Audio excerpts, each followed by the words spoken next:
Welcome to the United States of Tiffany. Our commentary offers a humorous take on wrestling. Please note, we're not bullying or attacking the wrestlers.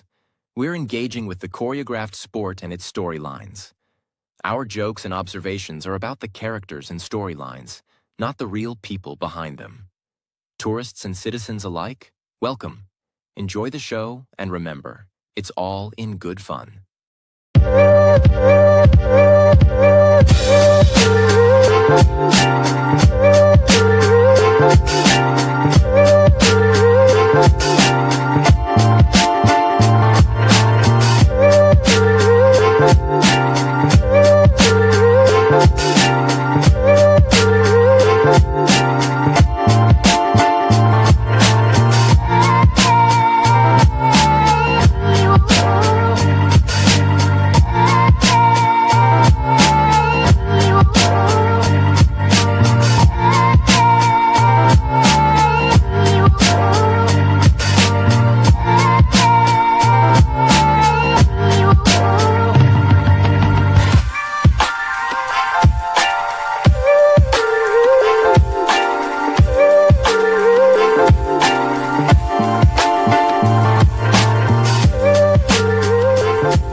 All right.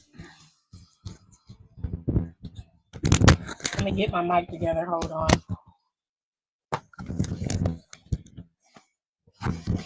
Okay. We are going to get started in 5 minutes. I promise.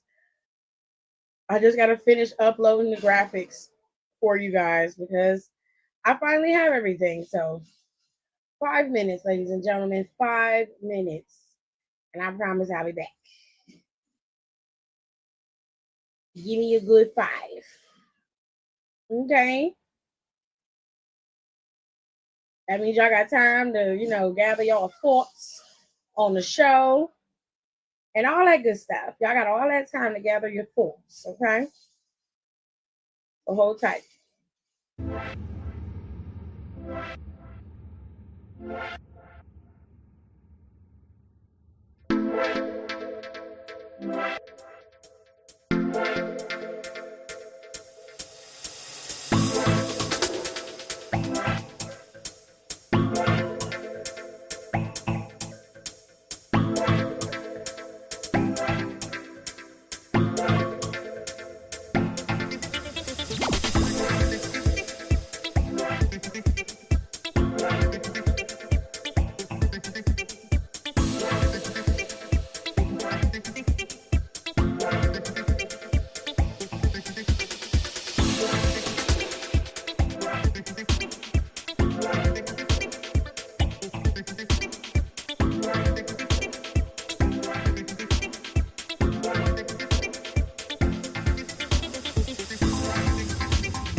We love wrestling. Hello, everybody. Now I'm ready. I'm prepared. I want y'all to talk about me. It's my show at the end of the day. Okay? Y'all love it. I love it. If you didn't love it, you wouldn't be here. Okay? Hey, how y'all doing? Did everybody enjoy Raw? I hope you did. If you didn't, okay. I really don't know what to tell you if you didn't love. I mean, it's your personal preference. It's your choice. At the end of the day, it's always your choice to watch. But if you didn't and you came here to learn what happened on Monday Night Raw, I got you. So, CM Punk is the one who opened up the show today. He came out there with a fire in his belly and a loaded microphone. And that is never, ever a good thing, love. Unfortunately, he didn't really get into the logistics of everything that he wanted because he was thoroughly cut off by the fashionably early Seth freaking Rollins. Now, let me tell you what CM Punk did say. CM Punk basically said that, he mad at himself. He mad at himself because fool me once, shame on you. Fool me twice, shame on me. I should have known better and I didn't know better. And that's my fault. I can't even be mad. But he said, at the bare minimum, Paul Heyman was supposed to be my best friend. And anybody who knows me knows I'm fiercely loyal to my best friends. And he said, I should have known better because Paul Heyman has betrayed me before. This isn't the first time, and it more than likely will not be the last. Except the next time that it possibly happens, I won't feel so blindsided by it. Now, when Paul Heyman's thick ass came out there because CM Punk basically said, when I get my hands on Paul Heyman's fat ass, I will squeeze that motherfucker's head until it pop. And I said, not he's fat. I said, not he's fat. Now listen, it's been 5 years since Paul Heyman's thick ass been running around WWE with Roman Reigns, tormenting the entire roster, and only CM Punk has been man enough to call that man a chunky fat ass, which is what he should be called. I will rally behind fat shaming when it is warranted. And I'm sorry, but when you greedy and fat, that warrants fat shaming. I'm sorry. It is what it is. And I can say that because I'm a fat ass. Okay. So you can't sit up here and say that I'm body shaming Paul Heyman. Paul Heyman ain't got no shape, and y'all know that. Roly Poly be running around here looking like he rolling down the hallway. He waddles when he walks. All of that. That's not body shaming. That's just me telling the truth. Okay. I didn't say it. I'm just reiterating what CM Punk had said, and I'm adding a little flavor to it. Now, he called that man little and fat on national TV. Okay. And then that's when Seth came out. Okay. And this motherfucker is rude as hell because CM Punk had the microphone. His microphone was on. He was talking the whole time Seth made his entrance. CM Punk called Seth a T-move CM Punk. Baby, CM Punk was eating them cheering up, okay? He was tearing their asses up. But let me tell y'all who the star of the show was today. It was not CM Punk. It was not Seth. It was not Paulina. No, baby. No. The star of the show today was Brian Breaker. Because Brian Breaker managed to be 5 different colors except for the one that he was born as today. That man was golden brown in the face. He was red on the arms and high yellow on the hands. Okay? He looked like a goddamn Simpsons character. He looked like a real angry, buzz-cut Ned Flanders. And that's what his nickname going to be from now on. It's going to be Ned Flanders. Because I have never seen a more colored person today than I saw with buff-ass Ned Flanders. Okay? I said it is a real-life Simpsons character wrestling in the ring today. Okay? Because your hands should not have been that color. It was just jarring to see this man be 5 different colors in one setting. Okay? Scared me to death, honey. Oh, my Lord. Listen. Brian Breaker tried to get in there and take everybody out, but Jey Uso came to CM Punk's rescue, and so did Sami Zayn. Now listen, Seth basically told CM Punk that he wants to play the victim. He wants to be a victim so freaking bad. He was like, if you want to be a victim, I'll make you a victim. He was like, how can you say that about your friend? Somebody that has been there for you and did everything for you. How can you say these things about your friend? And this is where the hypocrisy comes in with you, Seth Rollins, because it was not too long ago that you basically told everybody that Paul Heyman was the devil. And see, here's the thing. As long as you are not the target or the culprit, as long as you are not affected by said actions of the devil, you will allow the devil to continue to move and shake. But if the devil can benefit you, you will sell your soul in a heartbeat. And it is very clear that you have no integrity, you have no balls, and you damn sure don't know how to stand on your own 2 feet without gathering those around you to maintain yourself. And don't get me wrong, I give Seth Rollins all the credit in the world.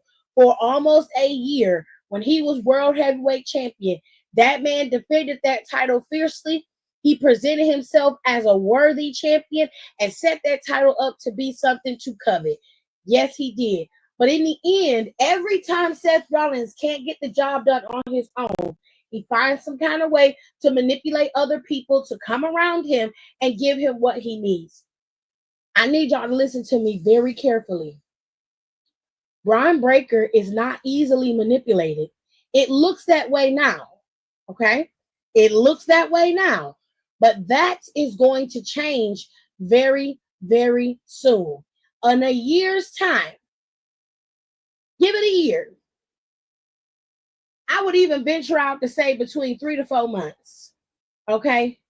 Brian Breaker is going to be fiercely loyal to Seth and to Paul Heyman. He's going to do everything he can to keep them in his good graces, because right now he's the enforcer.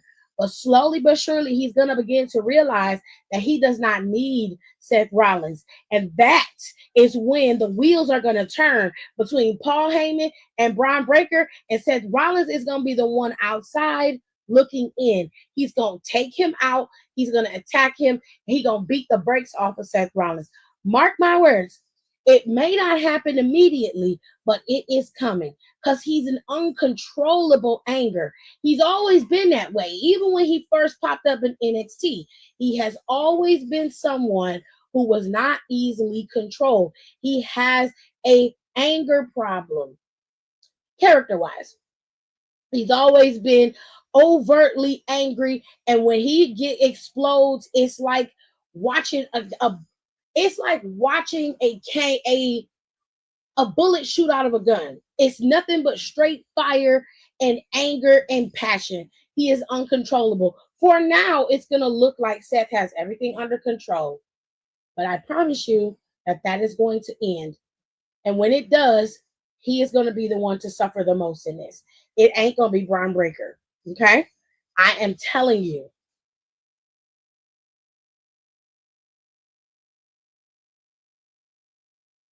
Girl, you the only one that love Ned Flanders, and if you like him, that's your business. I don't see nothing in that man but all the colors he presented this week, okay? He was all the colors of the blue corn moon today, okay? He was very much painting with all the colors of the wind, okay? He was giving very much Pocahontas, all right? If you like it, that's your business. But me, I like my men to be one color, okay? I don't need 17. All right. I just need one. And I needed to be the chosen one that they were born as, not the one they decided to bake into. You feel me? Okay. And he was pink when he got stomped on, child. All them colors like when the Power Rangers fused to make a Megazord, baby. Them Hanes was yellow, Simpsons yellow. Scared me halfway to death. Rico, it's the fact that you right. He did. Child, I'm telling y'all got to listen to me. Mark my words. Brian only gonna be a flunky for a little while. Okay? Now, after they all went on the attack and got rid of Seth and all of them, Seth and Pauline and Brian Breaker was in the back. And if you noticed, the setup of it was very eerie. It looked eerily familiar to the way that Pauline used to operate when it came to the tribal chief. It looked eerily familiar.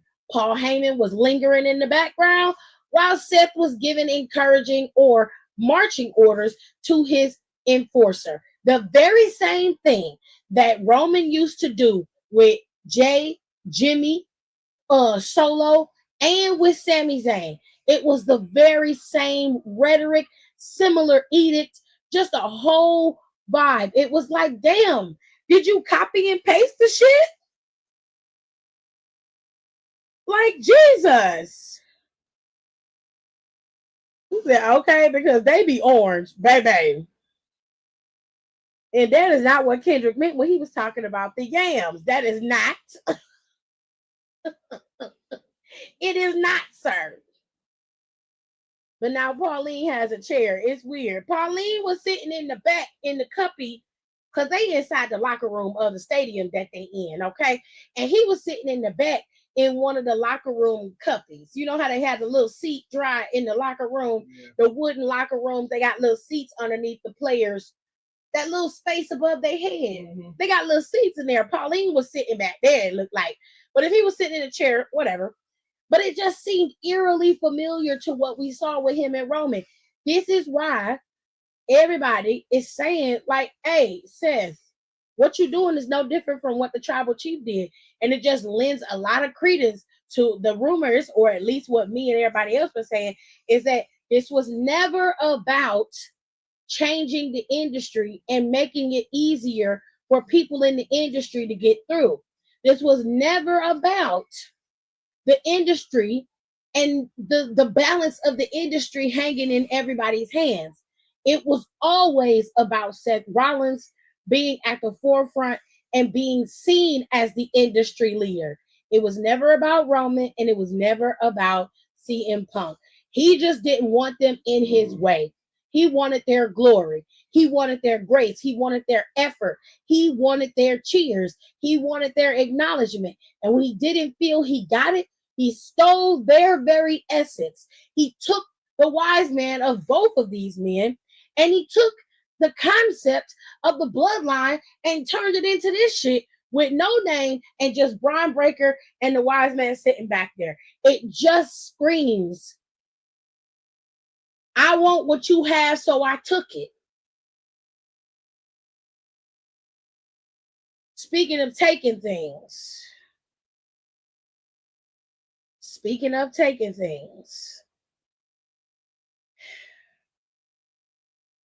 War Raiders went up against those Creed brothers today. It was halfway decent.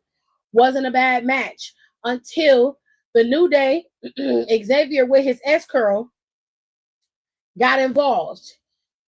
They got on the apron, cost the War Raiders the match. Technically, this would put the Creed brothers first in line for a title shot against the New Day. Now, let me ask you a question. Generally, I really want to answer, and I'm going to give y'all 30 seconds in a minute to answer it because I really want to answer. If you were in the wrestling, right, and you're in a storyline, and this is pure kayfabe, you're not thinking about it in terms of a wrestler, how the story should go, how it should move. You're not thinking about none of that. You are only thinking about the story in kayfabe. Okay? So, in kayfabe, it's real. This is what we think. I done already wrestled the War Raiders at Mania, right? I know I can beat them with a little seasoning, which is a little cheating. I can beat the War Raiders, right? But you going up against the Creed brothers. And as much shit as you give the Creed brothers for characters, wrestling wise, they are the most athletically gifted men in that tag team division. In fact, I would venture out to say they are the best tag team in that tag team division right now. I don't care about titles. I don't care about accolades. I don't care about none of that. The Creed brothers are the most solid tag team in that division right now. Okay? They are athletically gifted. They're younger. They've got the speed. They have the agility. They got the poise. They got the grace. They have the opportunity. And you're telling me, as an OG veteran tag team, you would rather face off against a team that is going to make you work your ass off in that match, that is literally going to be beating your ass, that match. You would rather face off against that tag team than to just simply cheat to beat the War Raiders? Tell me, would you rather go up against a young, up-and-coming, hungry tag team who ain't had a championship match, or more specifically, a championship title on this roster, and they are going to have the opportunity to beat you, a what, 10-time tag team champion, maybe more than that, which will solidify them as one of the greatest tag teams because they was able to beat the greatest of all time, as opposed to going up against the War Raiders, a team who you beat on several occasions, whether you had seasoning in there or not, you have beaten them. You telling me you would rather go up against the Creed brothers than to just double back to the War Raiders and be done with it? Tell me which team you pick, Creed brothers or the War Raiders. I wait.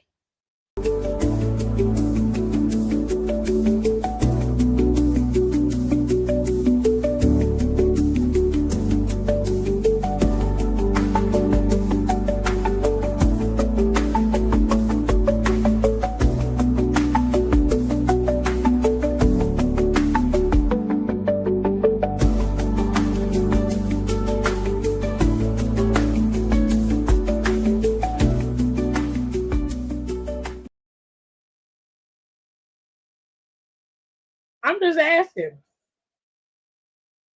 Only thing missing is a TV and red items, child. I'm picking the stinky Eric and the fresh Ivar. I'm for real. I legitimately want to know who y'all would pick to go up against. Would you pick the Creed brothers or would you pick the War Raiders? I'm genuinely asking.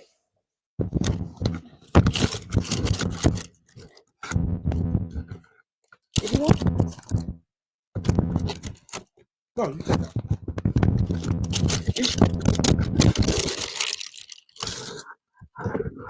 Because Leah said she going up against the Stankin' Boys. She going up against them, which is a wild thing to say.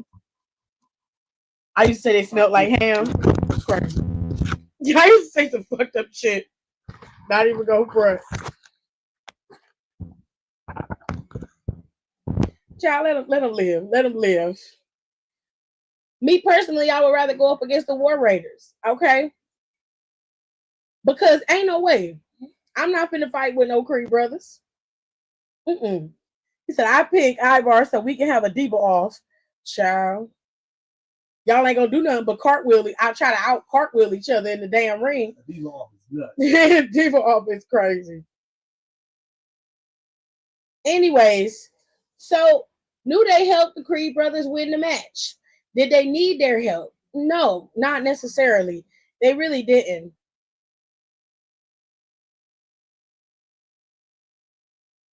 Both are dangerous, but if I had to choose, I'd rather face the War Raiders because I can't keep up with the Creeds. Fair enough. So, the Creed brothers won. Now, I guess we'll have to wait and see how this is going to play out. You know, maybe at Money in the Bank. Becky came out there and decided to blame everybody for all her problems. She pulled a John Cena. She decided to break up with y'all. I don't really give a shit. I'm gonna be honest with you.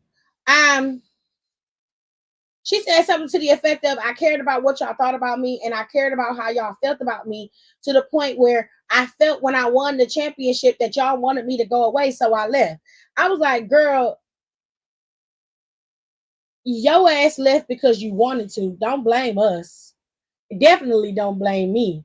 Because I can tell you right now, whether you stay or go makes no never mind to me. Whether you are in the title scene or out of the title scene makes no never mind to me. All that I care about is that your ass get the same motherfucking treatment that your counterparts get when they pull the same shit. The problem I have is that y'all give Becky a free pass to be shitty, and y'all act like Charlotte is ending the free world when she shows up. But y'all give Becky a free pass to be a shitty human being. That's all I'm saying. I could give less than a fuck about her coming back and doing anything. She want to go after a championship, be my fucking guest. I can't control it or change it. I'm just going to boo your ass out the Raptors like everybody else do. Or like everybody else should. But that's another conversation for another day. What I am going to do is tell you the truth. Real talk. Keep it all the way funky. Between you and your husband, y'all biggest problem is that y'all are no longer the talk of the town. And until y'all are in the conversation, that is the only time that y'all really give a damn about anything.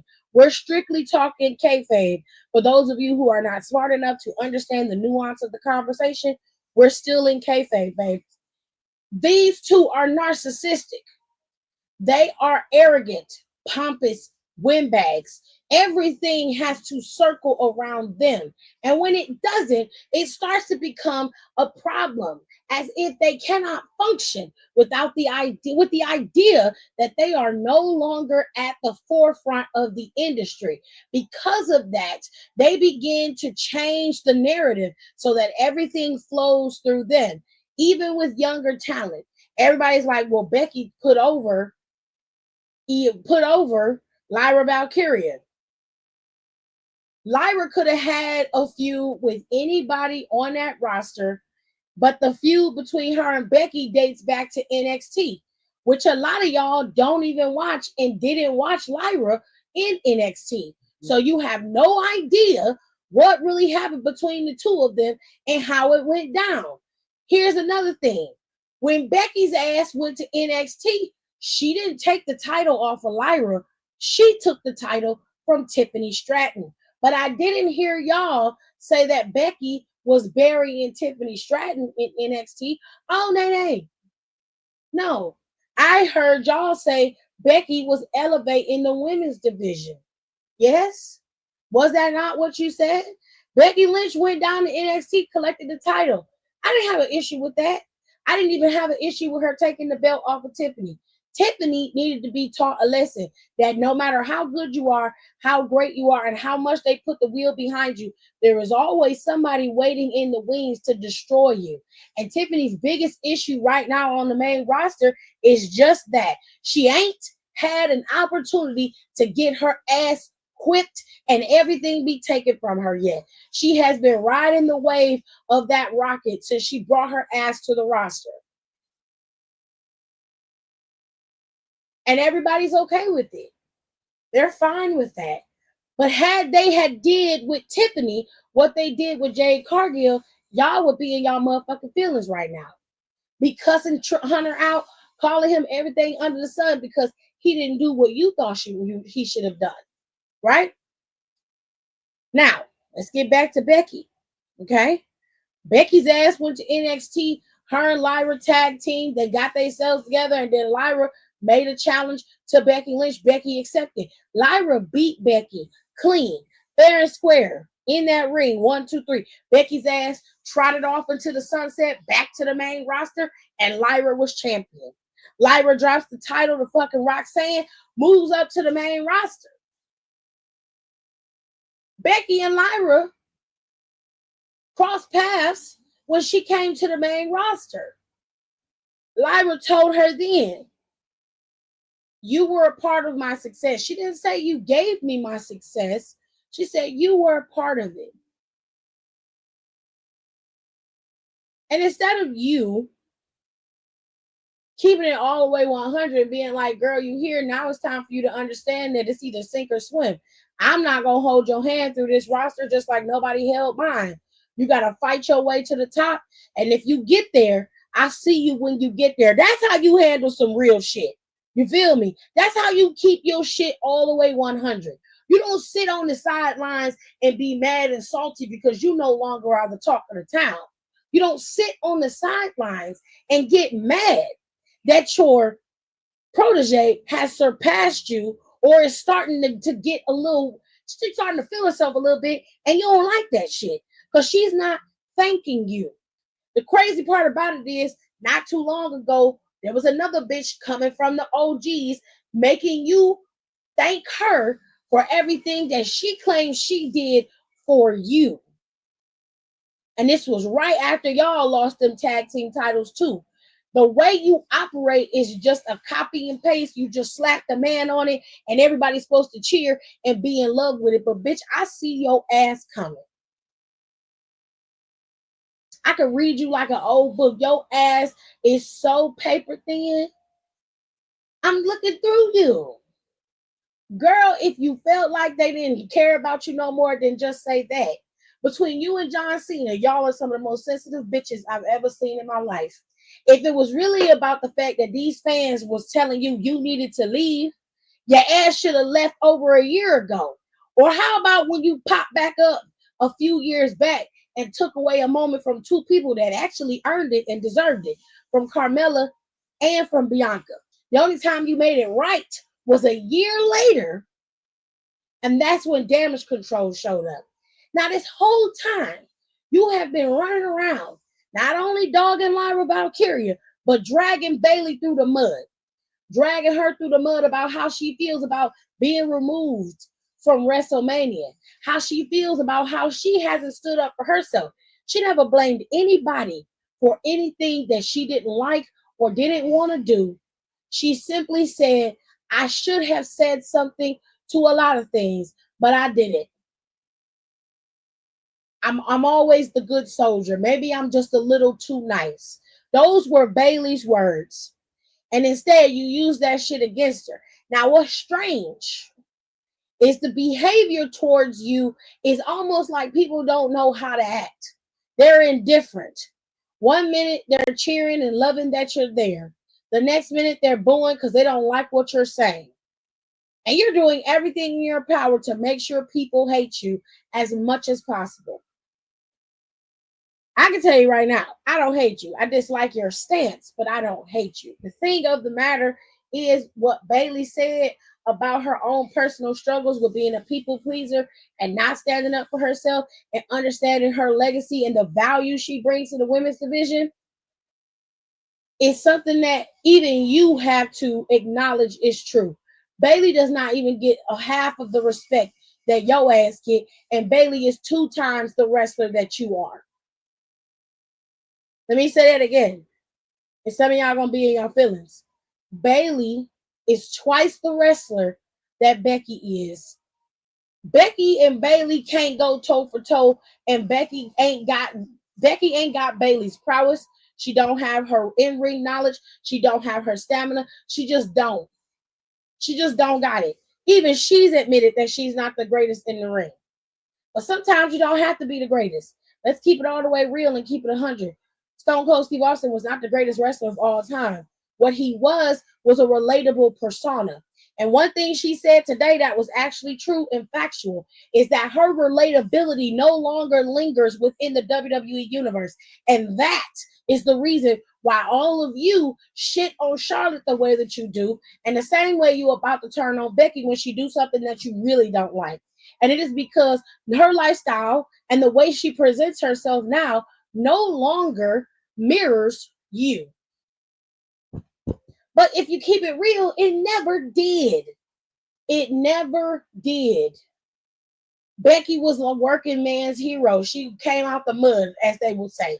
She came out, nobody wanted her to succeed, but she did anyway. She got over. Congratulations. Then what happened? What happened when she got over? Becky changed. Her rhetoric changed. Look changed.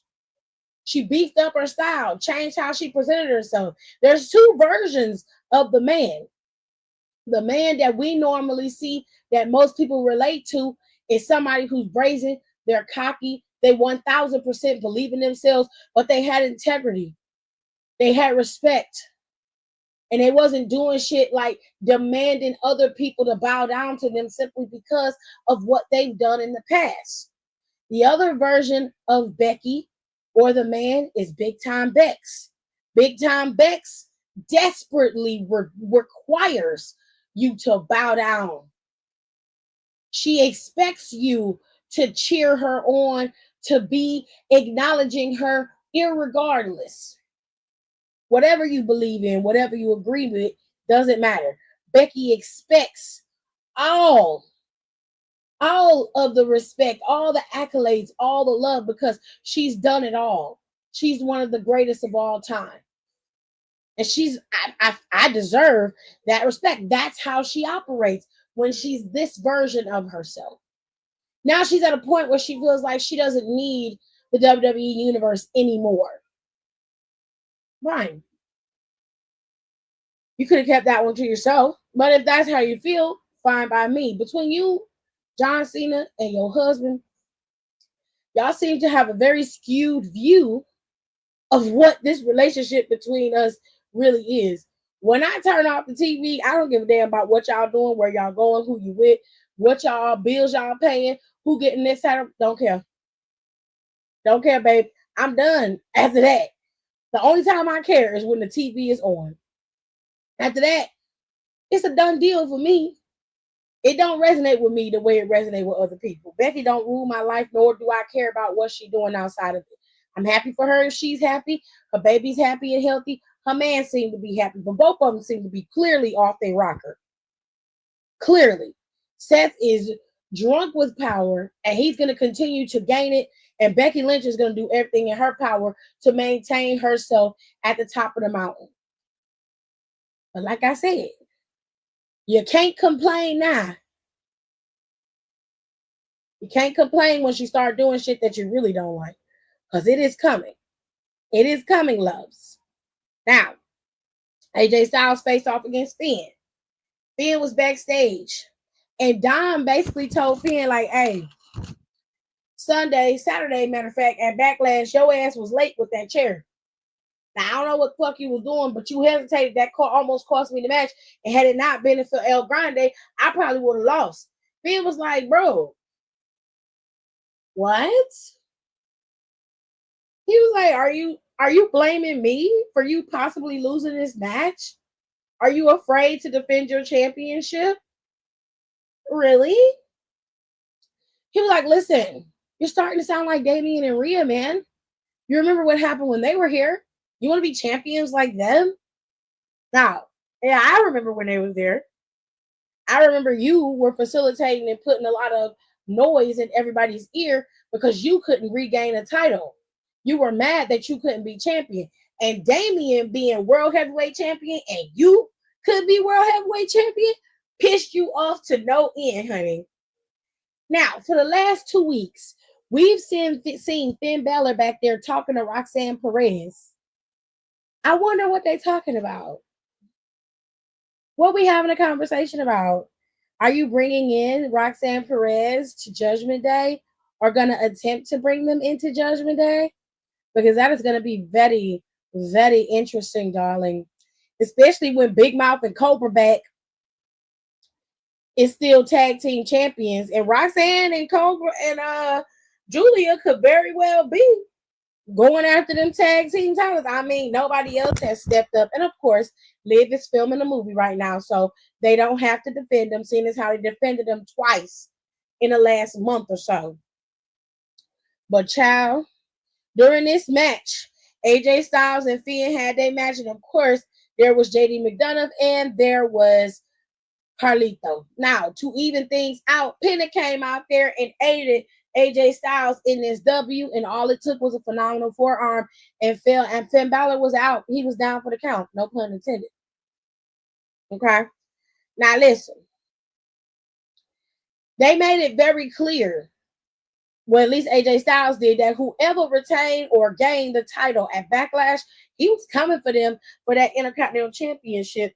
And because our boy Dom retained the championship, he now has to contend with one of the greatest wrestling superstars in wrestling history, and that's AJ Styles. And this is going to be very interesting, okay? Because Penta has made it his mission to not only take out the Judgment Day, but baby, he's also made it his mission to take out El Grande Americano.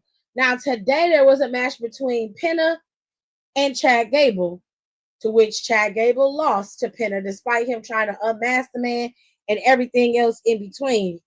He did lose. Penta got the W and cost Finn Balor a win against AJ Styles. It was a good day.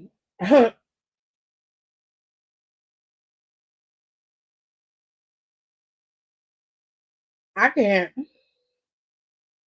He said, if any of them wanted to pay my bills, do meet me at the NXT parking lot with your wallet on hand. Period.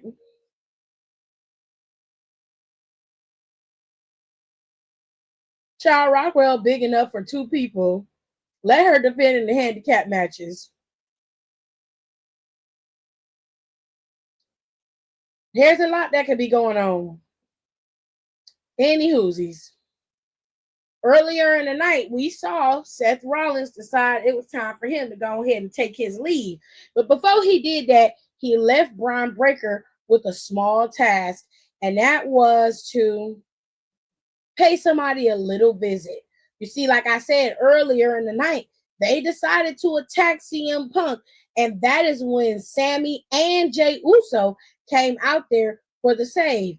But not only do Jey Uso have issues with Seth Rollins, he also has issues with Gunther. Let me see if I can find the damn picture. There you go. Gunther came out there to Jey Uso as he was talking to Logan Paul. It was supposed to be Logan Paul who was there in Kentucky this week, but I guess he decided not to show up today. Who fucking knows?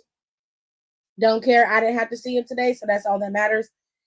And Gunther came out there and basically was like, you don't know how to be champion. You don't know how to wear it.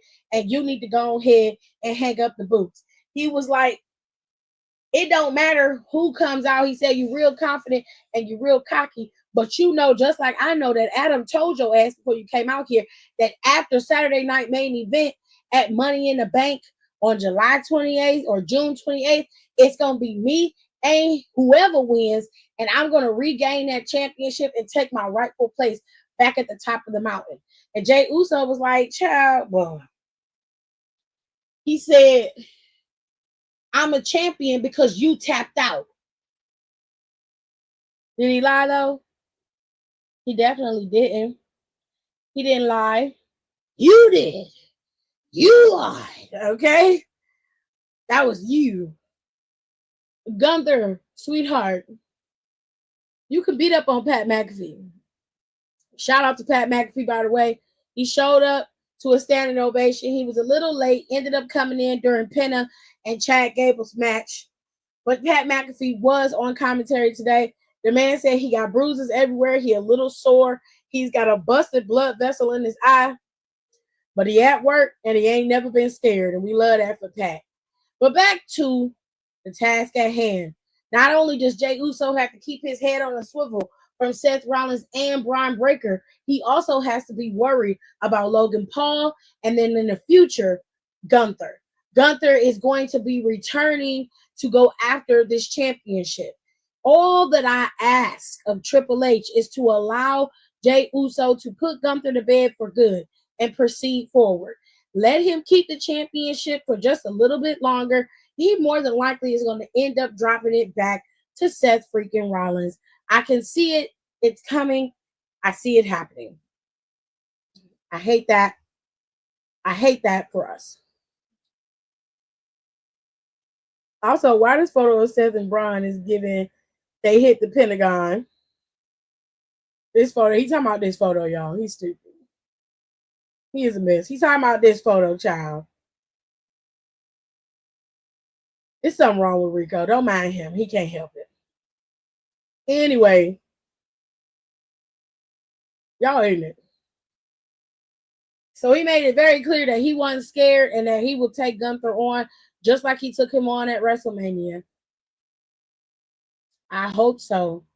After the altercation between the two men, or between the four men of CM Punk, Sami Zayn, and Braun Breaker and Seth freaking Rollins at Saturday night main event in 2 weeks, it will be CM Punk and Sami versus Seth and Braun Breaker. Now, Sami and CM Punk sat down to have a little conversation. You know, Sami was like, you and I don't always see eye to eye. But he was like, can we do this? Are we going to be able to work together? And Seth CM Punk is like, listen, I'm having a hard time trusting people. You got to understand that. Sammy's like, I do. I got you. You have your way of doing things and I have mine. But we got to work together or they're going to destroy us. And everything that we've tried to build, we got to work together. CM Punk was like, okay, you're right. For now, I got you. This is going to be a problem. I want you to remember this because it's going to turn into a problem. Trust me. It is coming. It is coming like a lightning rod. Okay? It is coming. Now, what else do we have going on today? Mm, it wasn't really a lot going on. After the match or after the confrontation between um, Jay Uso and Gunther, Ron Breaker's marching orders were given and he attacked Jay Uso and took him out, with Paul Heyman standing by watching aimlessly. And this part I didn't really like because Paul Heyman has more than just CM Punk to worry about.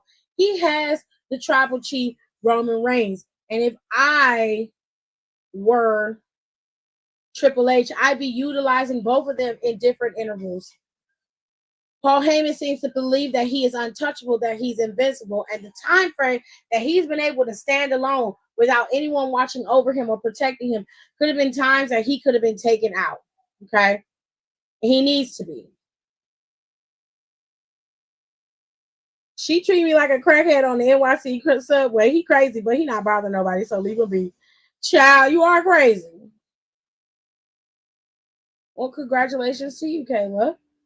I don't think she thinks of you that way. See, Aaliyah know my heart. Now, the main event tonight was interesting. It was a tag team match between Rhea, Io, Roxanne, and Julia. Roxanne and Julia have been attacking Io and Rio for weeks. Last week, Roxanne and Io had a match against each other, to which Julia and Roxanne ended up attacking Io after Io gave Roxanne a very big nod of respect. This was while Rhea Ripley was in Perth doing press for WWE. This week, she came back to a resounding applause and admiration from the crowd. And these two put on a decent match against Julia and Roxanne. Ultimately, Julia and Roxanne lost to Io and Rhea, and Io and Rhea had a little moment in the ring. Rhea's was like, I'm going to let you shine for now, but very soon, I'm going to be coming back after you for that championship. And to be fair, I don't blame her. Somebody got to give Io the challenge she rightfully deserves. And why not let it be Rhea Ripley? She don't need to win it, but she can go back after her. He said, I'm crazy adjacent. I'm not fully crazy, child. Okay, baby. Not a crackhead, baby. Io's eye makeup. It's cute, isn't it? I like Maria's makeup today. She always wears black and purple.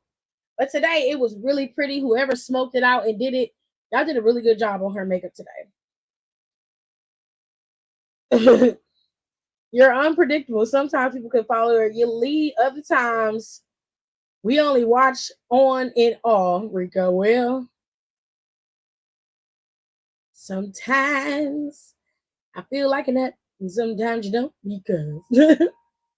Now, what we saw in the background was a lot. If you weren't paying attention, you missed it. Like I said earlier, Finn Balor is the second week in a row that Finn Balor has been buttering up to Roxanne Perez. But we also saw Karrion Kross giving New Day some of his new merch, seeing as how Karrion has moved up the ladder in merch sales. Okay. And I told y'all they were going to start making the announcement for Money in the Bank because it is a month away. And I thought they were going to start qualifying matches today. Qualifying matches for Money in the Bank begins next week on Raw. And I cannot wait to see who is going to qualify for this match. Now, there were a few side missions that we didn't get to see. Ludwig Kaiser was in conversation with Jackie or Kathy. I think it was Kathy backstage today. And she basically was like, for the most part of 2025, you haven't been seen or in much competition. What's going on? Ludwig Kaiser didn't get the chance to answer because Jey Uso's attack overshadowed all of that. Prior to that, I don't know what it is with Netflix, but they're cut when they have these little side conversations. They don't televise them on Raw like they used to. And when we come back from break, unless you are watching it with no commercials, those of us who have commercials don't get to see that little cut part. Okay, so they'll create a whole new scene for us to see that will kind of solidify or set up the next set of matches for next Monday. So we saw last week that Austin Theory went up against Sheamus, had a good fight, but ended up losing. This week, Grayson Waller was back there, and I think he was talking to Jackie or somebody. And Austin Theory was like, I talked to Pierce, and basically, you're going to have a match next week, and it's going to be against Sheamus. Congratulations. So, after that, we ended up seeing this match was also created after Braun Breaker attacked Jey Uso this past a couple hours ago. And next week, it's going to be Jey Uso versus Braun Breaker non-title bout. This is more than likely going to be your main event. But Sheamus is also scheduled to face off against Grayson Waller next week. And it is happening. It has been made official. Sheamus ended up going into the office and he told them, hey, I want to face off against Grayson Waller. Give me Waller. And Pierce was like, bet, bitch. Like, let's go. That's going to be a banger. And I'm like, I don't know if it's going to be a banger, but it's going to be a match. It'll be something. But a banger isn't what I would call it. I wouldn't go and start there. What's with Rhea, Julia, and Stephanie always headbutting people? Like, don't their heads hurt? A headbutt really depends on the person. Like, if you can headbutt somebody, you obviously know you're going to be in pain, but the most pain is going to be the person receiving the headbutt more than the person giving it. Especially if you know how to do it correctly. It's like they're hardened individuals so they can headbutt people without being in pain, if that makes sense. I'm going to need Rhea to try out different colors. Throw a nice orange in there. I think she looks fine with her purple and black. Let her live. Let her live.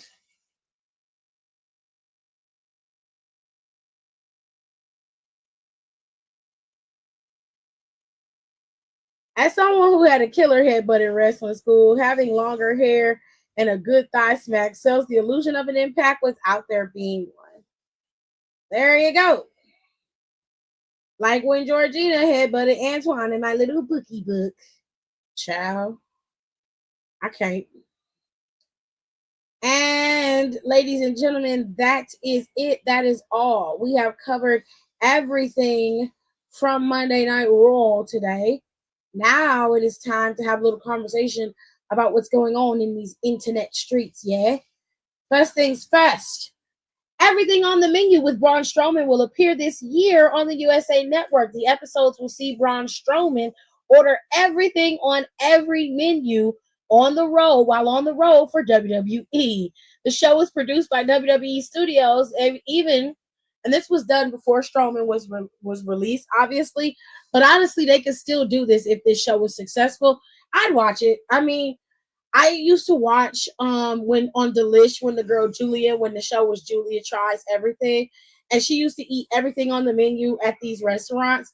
And I would love to watch this. I actually like Braun Breaker's attitude and personality outside of wrestling, so I would watch it. I let it play in the background. So kudos to you, Braun Breaker, breaking out of this WWE shell and getting into some TV.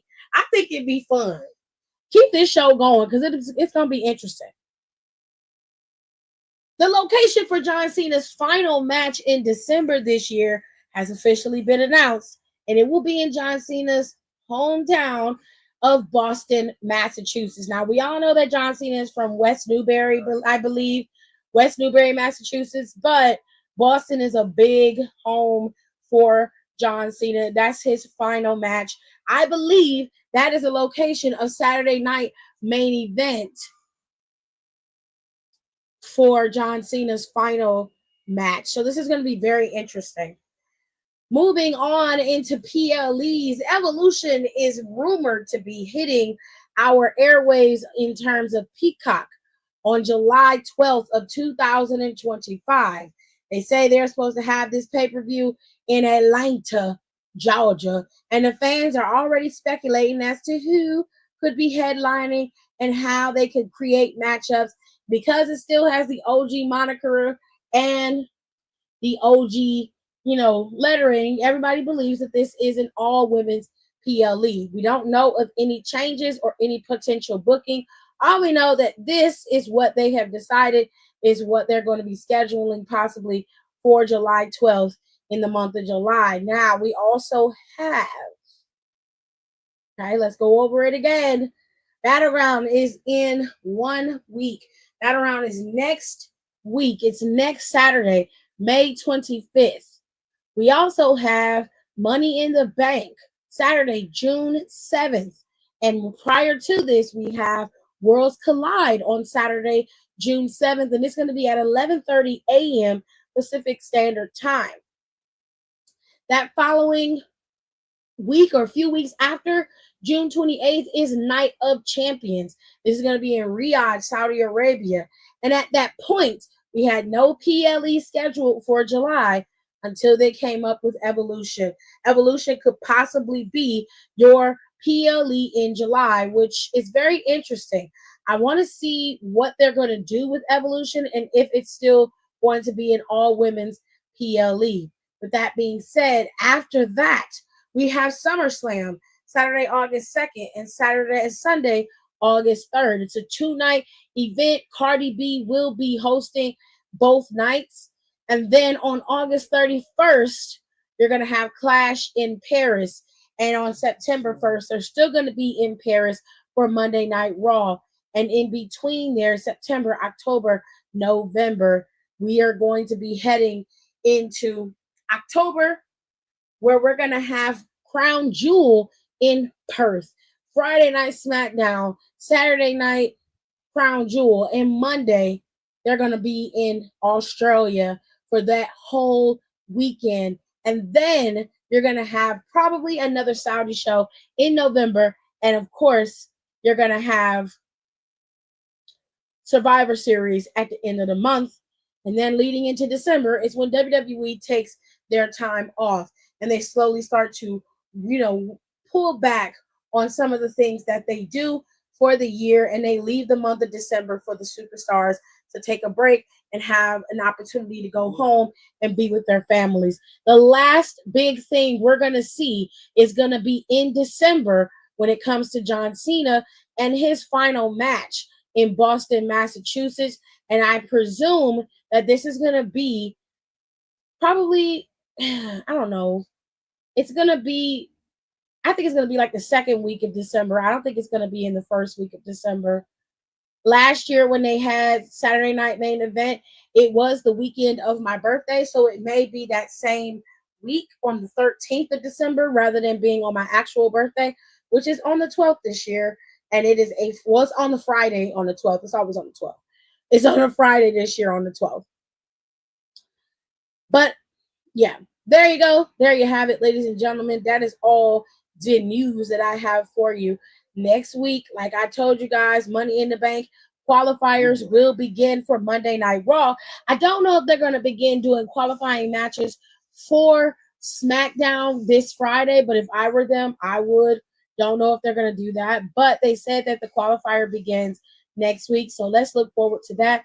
And Jey Uso is going to face off against Braun Breaker next week after his nasty attack on the champ. SmackDown, well, Monday Night Raw was pretty decent. It wasn't bad. They set up a lot of things. They gave us a lot of tea, a lot of little tidbits. All right. We still have Jey Uso facing off against Logan Paul, who probably will rear his ugly head next week sometime. And then, of course, we have Seth Rollins facing off against CM Punk, Sami Zayn. Breaker's going to be on Seth's side. And this is all going to be at Saturday Night Main Event. Saturday Night Main Event, 2 weeks from last Saturday. So on the 24th, that is next weekend when Saturday Night Main Event will emanate. And that also is the same weekend as Battleground and NXT. Okay? And in July for Evolution, AEW's All In AEW's All In Texas is Saturday, July 12th. The very same day that they are rumored to have WWE's Revolution. There's too much going on. Also, Double or Nothing for AEW is scheduled to be next Sunday, as well as NXT's Battleground. I'm tired. Okay? I'm exhausted. You guys watch whatever you want. Enjoy wrestling. You have so much to choose from. All right. I will see you guys this Wednesday when we do Freestyle Wednesday, and we can talk all about the new stuff that's possibly coming to wrestling, and we can talk about some of the mess that's going on in your lives if that's what you want to do. But all in all, I'll see you guys on Wednesday, and we'll have more wrestling conversation. By Wednesday, I want you guys to be able to tell me who you think should or will qualify for the Money in the Bank ladder matches, both the men and the women. And we'll talk about it on Wednesday. I don't want to hear winners. I want to hear qualifiers, people who will compete in the match at Money in the Bank. You got a whole few days to think about it. I'll see y'all Wednesday. Thanks for tuning in. Don't forget to rate, comment, and subscribe for more wrestling content. Check out our merch and consider becoming a member for exclusive perks, special emojis, and members-only content.